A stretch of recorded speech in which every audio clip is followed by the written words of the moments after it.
A Bíblia diz que o meu rei é o rei dos judeus. Ele é o rei de Israel. Ele é o rei de justiça. Ele é o rei da história. Ele é o rei do céu. Ele é o rei da glória. Ele é o rei dos reis. Ele é o Senhor dos senhores. Este é o meu rei. Me pergunto se você o conhece. Meu rei é um rei soberano. Nenhum tipo de medida pode definir o seu amor ilimitado. Ele é continuamente forte, ele é inteiramente sincero, ele permanece para sempre, ele é imortalmente gracioso, é imperialmente poderoso, ele é imparcialmente misericordioso. Este é o meu rei Yeshua.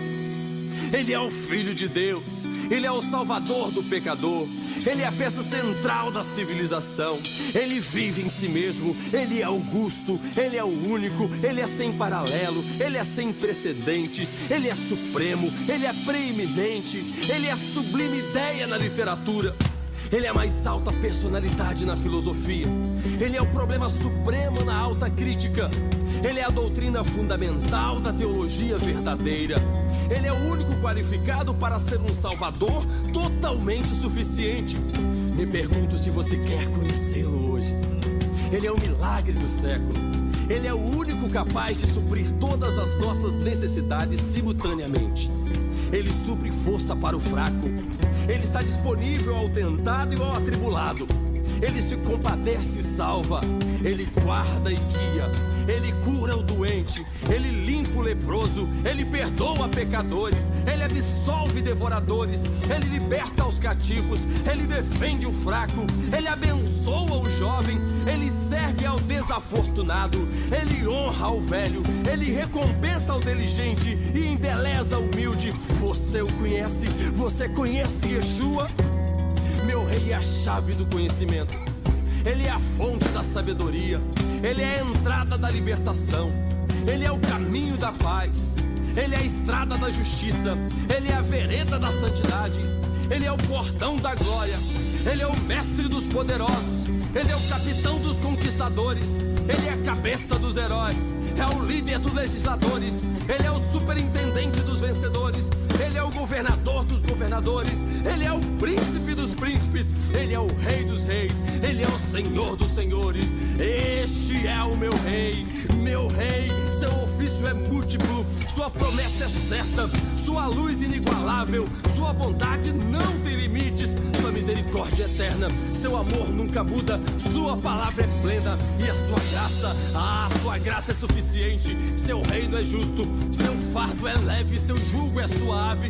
Bem, eu desejaria poder descrevê-lo para você, mas ele é indescritível. O meu rei é indescritível. Ele é incompreensível. Ele é invencível. Ele é irresistível. Estou tentado lhe dizer, amado, que os céus dos céus não pôde contê-lo, muito menos um homem explicá-lo. Você não pode tirá-lo da sua mente. Você não pode afastá-lo de suas mãos. Você não pode prolongar os seus dias e não pode viver sem ele. Os fariseus não suportaram, mas descobriram que não podiam pará-lo. Pilatos não achou falha nele. As testemunhas não conseguiram fazer com que seus testemunhos concordassem sobre ele. Herodes não pôde matá-lo. A morte não pôde lidar com ele. E a sepultura não pôde contê-lo. Este é o meu rei. Ele sempre foi, ele sempre será. Eu estou falando sobre o fato que ele não teve predecessor e não terá nenhum sucessor. Não havia ninguém antes dele e não haverá ninguém após ele. Você não pode depô-lo, ele não irá renunciar. Este é o meu rei, louve ao Senhor. Este é o meu rei, teu é o reino, o poder e a glória. Todo o poder pertence ao meu rei. Nós ouvimos falar de poder negro, poder branco, poder verde, mas o poder é de Deus. Teu é o poder, tua é a glória. Tentamos conseguir prestígio, honra, glória para nós mesmos, mas a glória é toda dele. Teu é o reino, teu é o poder, a glória para sempre, sempre, sempre. Quão longo é isso? Sempre, sempre, sempre. E quando você passar por todos para sempre, então é o homem. Esse rei que morre na cruz nos deixa algo de muito importante para pensar. Como um rei descrito desta maneira, tão grandioso dessa maneira, pôde morrer numa cruz que era um instrumento de tortura e reservado para os piores criminosos da sua época. Por que esse rei fez isto? A primeira palavra que Jesus diz na cruz, e vou lembrar você que ele foi crucificado por volta do meio-dia, um pouco antes do meio-dia, mas ao meio-dia o céu escureceu e ficou escuro até às 15h, quando ele vai expirar. Os evangelistas registram para nós o seguinte: enquanto o levavam, agarraram Simão de Cirene, que estava chegando do campo, e lhe colocaram a cruz nas costas, fazendo-o carregá-la atrás de Jesus. Um grande número de pessoas o seguia, inclusive mulheres que lamentavam e choravam por ele. Jesus voltou-se e disse-lhes: filhas de Jerusalém, não chorem por mim, chorem por vocês mesmas e por seus filhos, pois chegará a hora em que vocês dirão: felizes as estéreis, os ventres que nunca geraram e os seios que nunca amamentaram. Então dirão as montanhas: caiam sobre nós, e as colinas cubram-nos. Pois se fazem isto com a árvore verde, o que acontecerá quando ela estiver seca?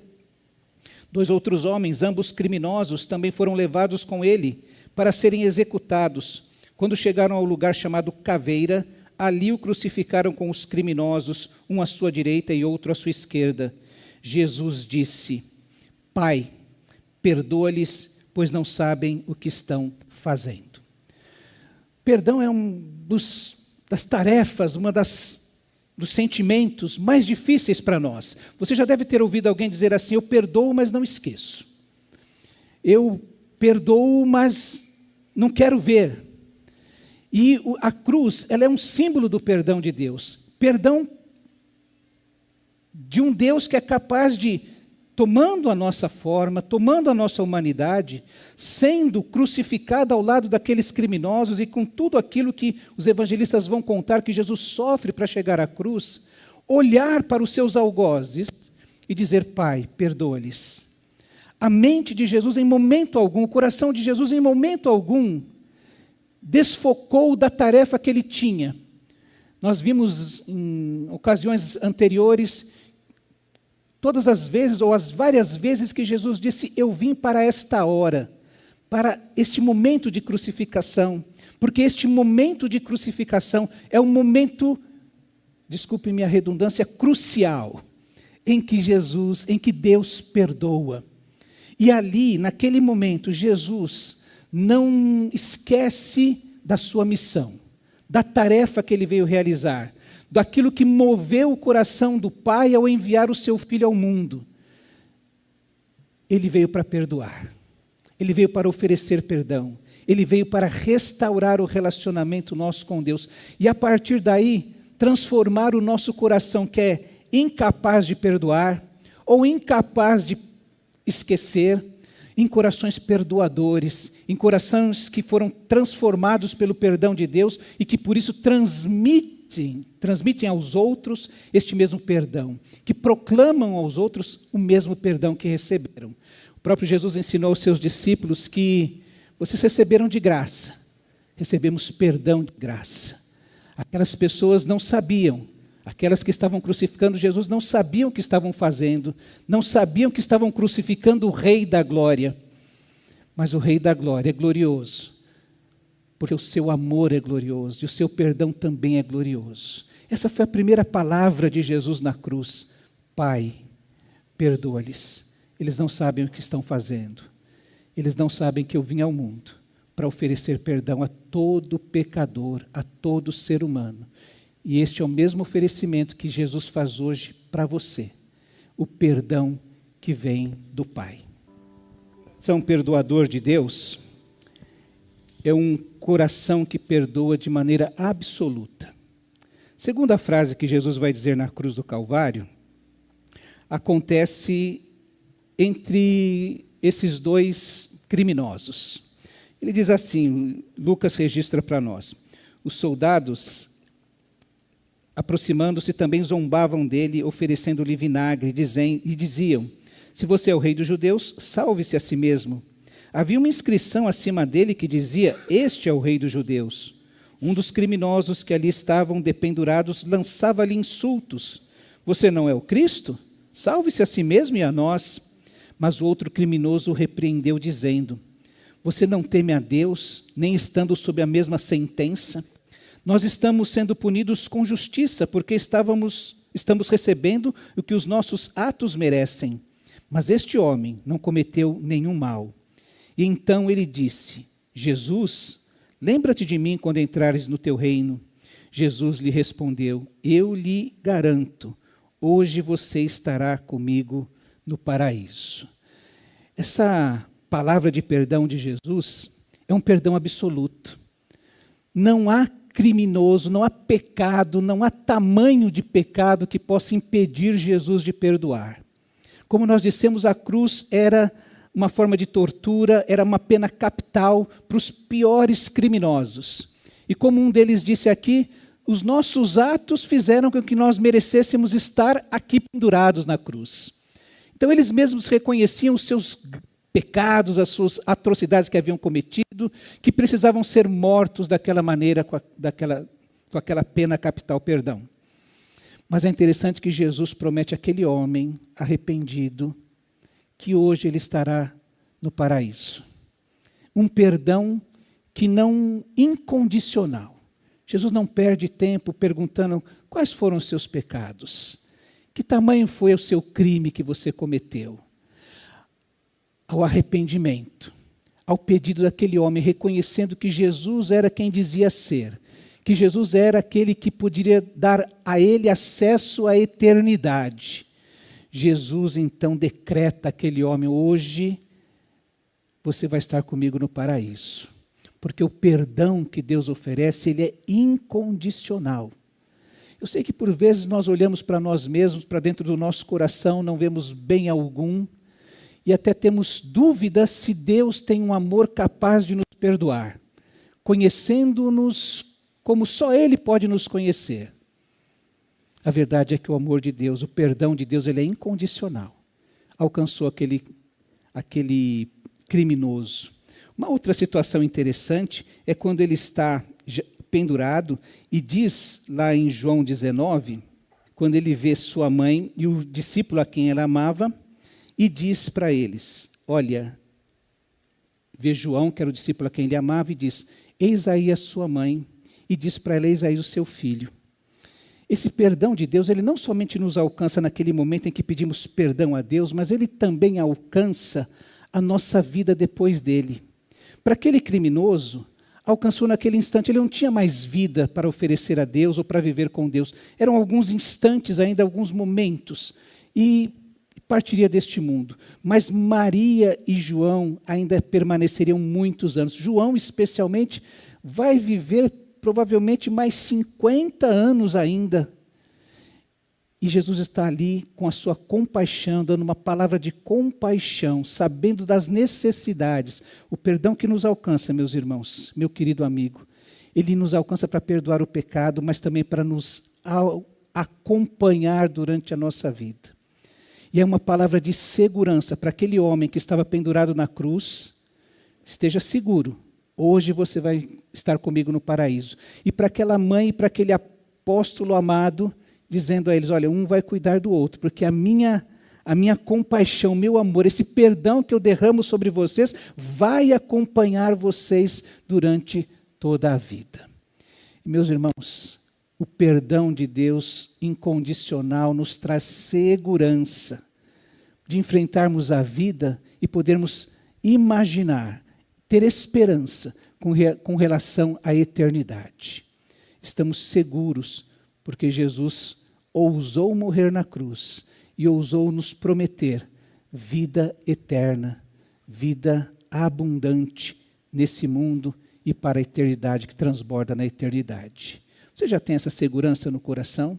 Você já ouviu Jesus dizer para você assim: olha, a partir de agora não importa se você vai morrer enfrentando uma doença aí durante muito tempo, ou se vai morrer de repente, não importa. A hora que você morrer, você vai encontrar comigo no paraíso. Você já ouviu isso de Jesus? Esse perdão e esse amor já alcançou o seu coração de tal maneira que você pode enfrentar esta realidade que vivemos com tranquilidade, sabedores de que o perdão de Deus, o amor de Deus, a graça de Deus te acompanha em todos os instantes? Que segurança a gente ser de Jesus. Jesus veio nos oferecer um perdão incondicional e que traz grandes benefícios para a nossa vida. Mas o mais intrigante e o que tem causado discussões seculares é o sofrimento de Jesus na cruz. Os momentos em que ele, por exemplo, vai falar: Deus meu, por que me desamparaste? Citando um salmo do Antigo Testamento. Um momento de angústia da parte de Jesus. Como Deus, os mistérios do amor de Deus, como Deus se transforma em um de nós, encarna, se veste da nossa humanidade para viver as nossas dores, as nossas angústias, e mais, experimentar um distanciamento do próprio Deus, naquele momento em que ele está na cruz, e percebe que tudo que é importante é o próprio Deus. Ele veio para a hora H do dia D, é aquele momento em que ele está na cruz do Calvário. Paulo vai falar aos Filipenses, por exemplo, que Jesus veio e foi obediente até a morte, morte de cruz. Enfrentou este momento de angústia no qual há um esvaziamento da parte dele completo, e onde só o Pai pode ser contemplado na angústia de Jesus.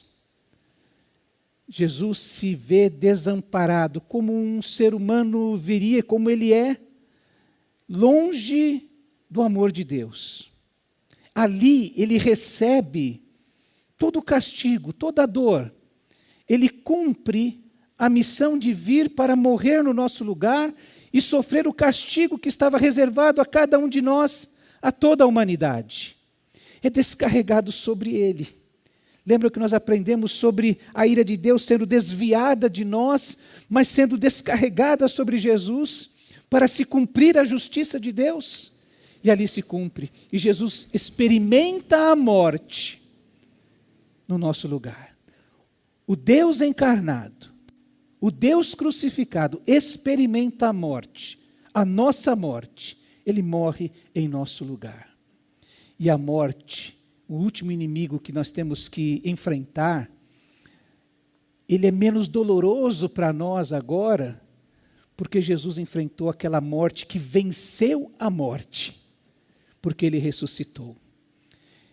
E a sua ressurreição trouxe vitória sobre essa morte. Então hoje, quando nós enfrentamos a morte, ainda que ela seja um inimigo, ainda que ela nos cause algum horror, nós temos uma esperança no coração. Nós não vamos dar este grito que Jesus acabou dando no nosso lugar, porque eu estou desamparado. É por isso que a gente encontra muitas pessoas que, tendo Jesus no coração, tendo sido alcançados pelo perdão de Deus, eles podem enfrentar a morte dizendo: eu estou seguro, eu não tenho problema, eu sei que está chegando a minha hora, mas eu estou seguro. Eu posso enfrentar a morte com tranquilidade. É por isso que aqueles que ficam com uma esperança no coração, porque sabem que a morte não é o fim. Há esperança para nós de nos reencontrarmos, porque Jesus venceu a morte. Ele enfrentou esta angústia no nosso lugar. É Ele que vai dizer no momento lá na cruz, e quando você presta atenção ou tenta conhecer os sofrimentos físicos que Jesus enfrentou ali. Pensa que Jesus saiu da ceia na quinta-feira à noite, depois ele foi preso, passou a madrugada toda sendo julgado e jogado de um lugar para outro, até ser finalmente crucificado, sem alimentação, sendo golpeado, colocando uma coroa de espinhos, sendo pregado na cruz, toda a dor no seu corpo, todo o cansaço mental. E aí aparece toda a humanidade de Jesus quando ele diz assim: eu tenho sede. Como ele se identifica conosco nas nossas fraquezas mais simples. Como ele experimentou a nossa humanidade para poder enfrentar a nossa morte. E para nos dar uma esperança. Para conhecer o tamanho do nosso pecado, a fragilidade da nossa vida. O profeta Isaías vai dizer que o castigo que nos traz a paz e o perdão estava sobre os seus ombros, que Deus em Cristo estava reconciliando consigo o mundo, oferecendo perdão, sofrendo a nossa morte, para que pudéssemos ter vida através da sua identificação conosco. se identificou conosco, sofreu as nossas dores, sem os nossos pecados, morreu a nossa morte, para nos oferecer vida eterna. Vida que traz vitória sobre todas as coisas. E quando nós olhamos o que Jesus foi capaz de fazer, nós caímos em adoração a Ele. Não há um Deus como Jesus, não há um Deus como o nosso. Nenhum Deus foi capaz de deixar a sua glória, o seu trono, para vir ao mundo, experimentar as nossas limitações e morrer de uma maneira tão humilhante, para que nós pudéssemos ter perdão, vida abundante e vida eterna. Nós adoramos este Jesus. No Antigo Testamento tem uma história que você deve conhecer, quando Deus pede a Abraão, seu filho. Abraão levou 75 anos para... Aos 75 anos, melhor dizendo, Deus chega a Abraão e faz uma promessa que ele vai ter um filho, chamado de filho da promessa, que vai ser da sua descendência. E Deus prorroga o cumprimento dessa promessa por 25 anos. Quando Abraão já é centenário, nasce Isaac. E quando Isaac vai crescendo, já está um mocinho, pré-adolescente, mais ou menos, Deus chega para Abraão e diz assim: Abraão, eu quero que você venha e coloque em sacrifício o teu filho, o filho que você ama, o teu único filho. E Abraão se organiza naquela noite, logo cedo, no outro dia sai, pega Isaac, alguns servos, tudo que ele precisava para esse sacrifício, e fazem uma caminhada de 3 dias. E quando chegam próximo do local onde ele deveria fazer esse sacrifício, ele deixa os servos num lugar e diz: esperem aqui que eu vou com o menino adorar, sacrificar, e depois nós voltamos. E Isaac então vai com ele, carregando o fogo, a lenha, e pergunta para o pai: está aqui o fogo, a lenha, e onde está o cordeiro? Sem saber que ele seria sacrificado ali. E essa pergunta fica ecoando por séculos. Onde está o cordeiro? Nós sabemos, a Bíblia nos conta que quando Abraão levantou o cutelo para sacrificar o seu filho, o anjo do Senhor o impediu que fizesse aquilo, dizendo assim: agora eu sei, Abraão, que você me ama. Não sacrifique o seu filho. Abraão responde que Deus vai prover o seu cordeiro. Passam-se mais ou menos 2000 anos, quando Jesus vem ao mundo. E uma das primeiras declarações a respeito de Jesus é feita por seu primo, João Batista, que já tinha um ministério. Jesus vai começar o seu ministério, e quando ele vê Jesus passando, ele diz assim: eis o Cordeiro de Deus que tira o pecado do mundo. Jesus é este Cordeiro, que, como nós dissemos, se veste da nossa humanidade, vive as nossas limitações, as nossas fraquezas, em tudo é tentado, sem pecado, e se oferece voluntariamente para morrer a nossa morte. Naquela cruz, ele morre uma morte perfeita, porque é alguém sem pecado. E é por isso que o seu sacrifício é perfeito, porque ele foi um ser humano sem pecado. E a sua morte, por isso que ele diz naquela cruz, quando ele está para expirar, ele diz assim: está consumado, está feito, está realizado, está acabado, não há mais nada para ser feito. Eu vim para esta hora, eu vim para ser esse cordeiro pascal, eu vim para ser imolado, esse foi o plano de Deus, e eu vim para esta hora. E aqui estou eu. Você vai se lembrar que Jesus, nas suas angústias, antes da própria cruz, perguntou ao Pai: eu estou angustiado, porque vou enfrentar a morte. E o que eu vou falar? O que eu poderia dizer? Se foi exatamente para esta hora que eu vim ao mundo. E lá no final da Bíblia, no Apocalipse, vão se referir a Jesus de novo como o Cordeiro. Quando Toda a gente diz assim a respeito dele: digno és de tomar o livro e de abrir seus selos, porque foste morto e com o teu sangue, derramado na cruz, compraste para Deus os que procedem de toda tribo, língua, povo e nação. Deus veio para perdoar toda a gente, de toda língua, tribo, povo e nação. Ele oferece um perdão incondicional e uma vida abundante para aqueles que se entregam a Jesus. Ele morreu a nossa morte para podermos viver a sua vida. E ele decreta a vitória sobre a morte. Acabou. Eu realizei. É um brado de vitória para que todo o universo possa entender a sua morte. E nós unimos a nossa voz agora em adoração a esse Cordeiro de Deus, que tira o pecado do mundo, que tira o meu pecado, o seu pecado. Todo aquele que coloca a sua vida, a sua esperança, a sua fé naquilo que Cristo fez para oferecer ao Pai. Ele voluntariamente se entregou na cruz do Calvário, para que pudéssemos ter vida, vida em abundância, vida eterna, vitória. Está consumado. Não há mais como voltar atrás. Por isso adoramos o Cordeiro de Deus.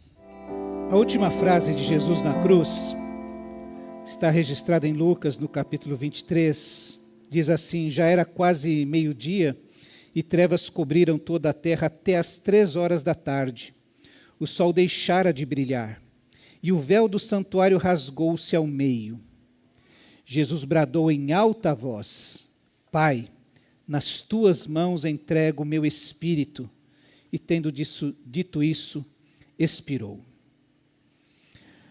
Jesus confortou seus discípulos na quinta-feira, à noite, naquela última ceia, quando começou a contar para os seus discípulos que iria morrer. E diante da tristeza que tomou conta do coração deles, Jesus começou a mostrar para eles que o coração deles não deveria se perturbar. Diz lá em João 14, verso 1 a 4, que o coração de vocês não se perturbe, que o coração de vocês não se perturbe. Creiam em Deus, creiam também em mim. Na casa de meu Pai há muitos aposentos.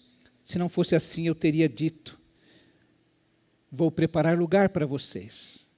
E eu vou voltar para buscar vocês, para que onde eu estiver, vocês estejam também. Quando a última palavra de Jesus é uma confirmação daquilo que ele dá como esperança para aquele criminoso. Você estará comigo hoje no paraíso. E como ele se identifica conosco, ele mais uma vez coloca a sua vida nas mãos de Deus, para que se cumpra a esperança na vida dos seus discípulos também. Quando chegar esse tempo de nós enfrentarmos a morte, o que você vai dizer? Você poderá ter essa esperança no seu coração?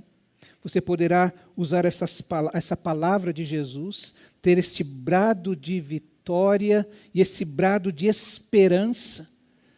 Não estou enfrentando o fim da minha vida. O melhor está por vir. A vida após a morte. Há uma eternidade a ser vivida.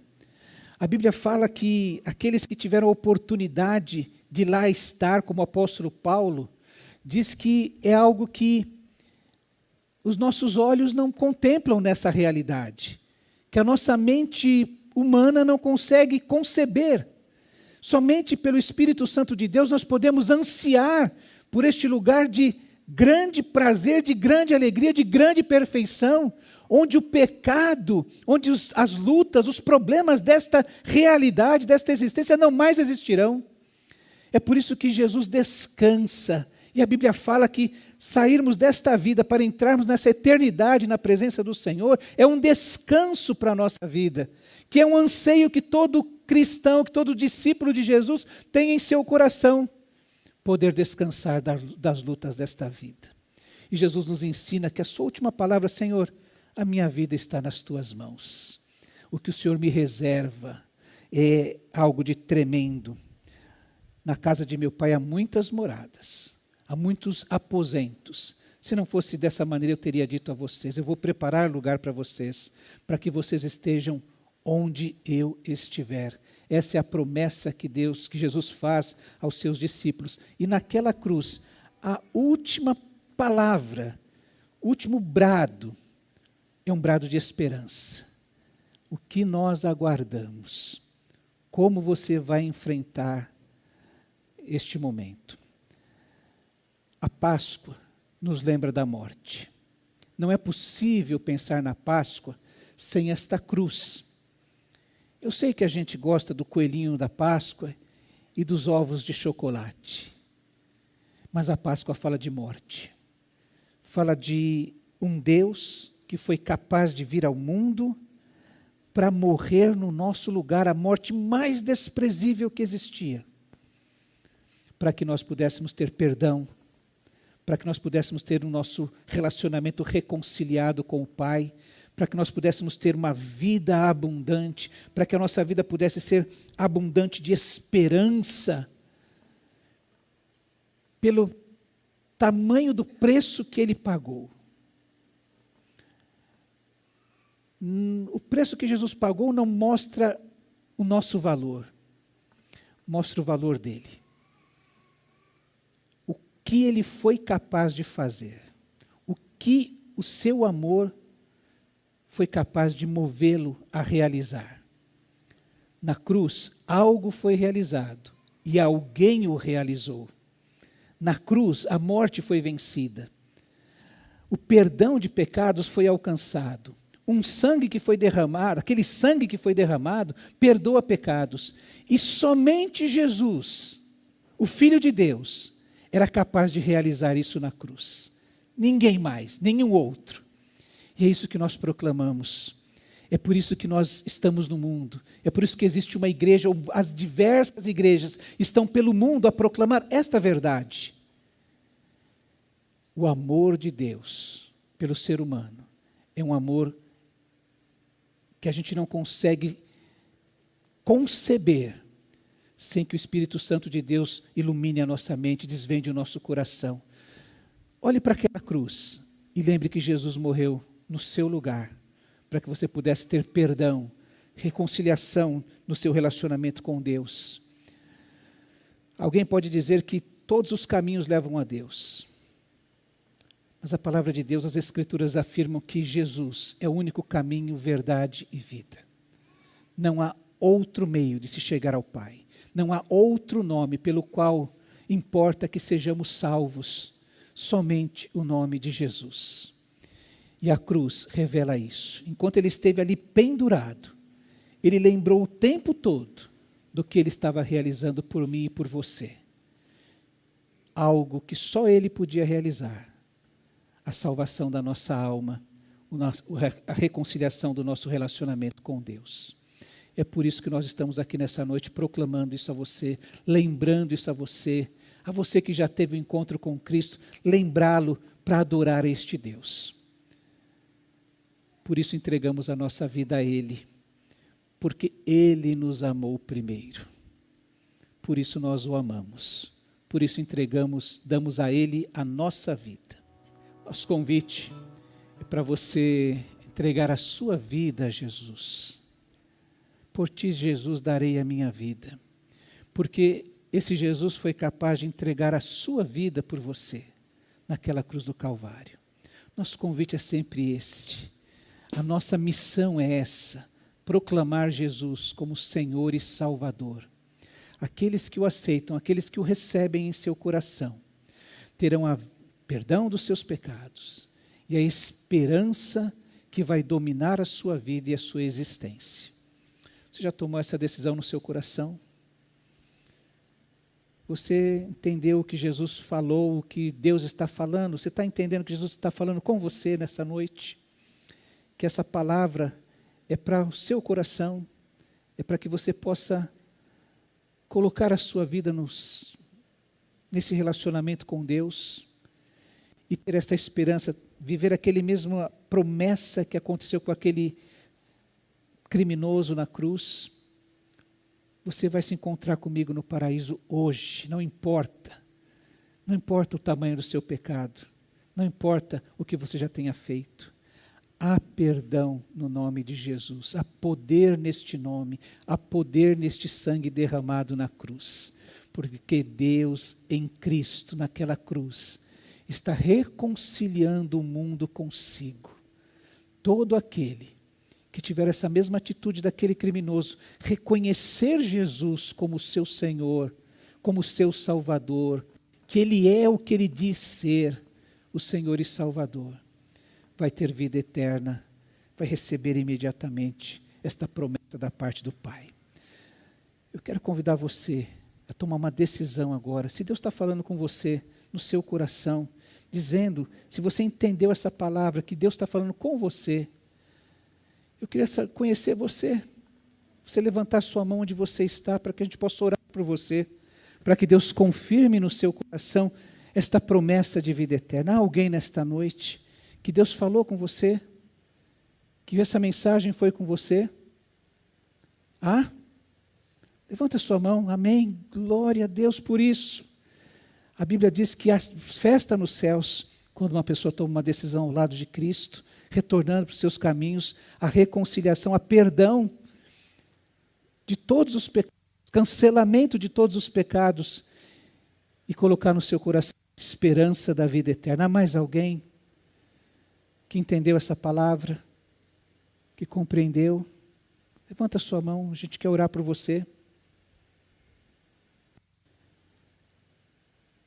Amém. Glória a Deus por isso. Vamos orar. Pai querido, nós queremos te agradecer pela esperança que o Senhor coloca em nosso coração, porque a sua missão foi cumprida. Em momento algum, o Senhor recuou de cumprir a missão de nos salvar. Nós te pedimos nesta hora, Deus, que o Senhor traga esta salvação e confirme essa salvação no coração desta nossa irmã. Nós te pedimos, ó Deus, que esta esperança, esta certeza, este convencimento que vem do Espírito, alcance outros corações também, ó Deus, para que eles possam ter a vida abundante, a vida eterna que o Senhor promete.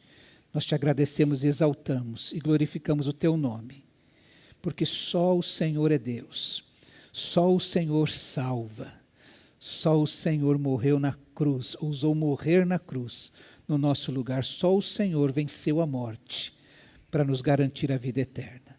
Em nome de Jesus, nosso eterno Senhor e Salvador, aquele que foi morto, mas está vivo e reina para todo sempre, é que oramos. Amém.